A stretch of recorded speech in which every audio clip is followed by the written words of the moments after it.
Malta innovattiva mhix biss Malta aktar sinjura, hija Malta aktar ġusta u ekoloġika fejn in-nies jgħixu ħajja aħjar. Hekk stqarr il-kap tal-Partit Nazzjonalista Elix Borg meta indirizza konferenza brabta mal-inizjattiva The Innovation Exchange li għadha kemm ġiet imnedija mill-Istitut Ewropew tat-Teknoloġija u l-Innovazzjoni.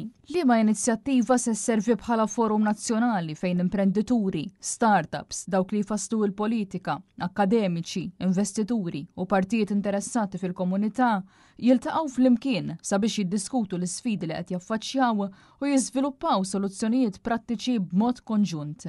Fl-istess waqt The Innovative Exchange għandha lan li tħaffef it-tkabbir ekonomiku sostenibbli, ittejjeb il-benesseri soċjali u tmexxi tranzizzjoni lejn ekonomija aktar reżiljenti u bbażata fuq l-arfien. L-ewwel fażi tal-proġett tinkludi sensiela ta' workshops li saru f'Settembru u Ottubru u li jkopru 3 temi ewlenin inkluż tkabbir intelligenti permezz tal-innovazzjoni, innovazzjoni għal futur aktar ekoloġiku u tisħiħ tal-komunitajiet permezz ta' innovazzjoni fil-benesseri soċjali.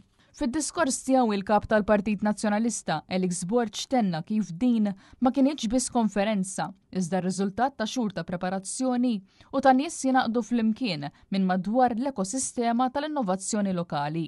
Huwa sostna li l-innovazzjoni tfisser kollaborazzjoni u tkellem dwar ir-rieda politika li tħalli lil Malta isservi bħala testbed għall-innovazzjoni. Intant il-President tal-Parlament Ewropew Roberta Metsola permezz ta' video stqarret li l-Parlament Ewropew neħħa regoli li kienu qed jistaġnaw in-negozji.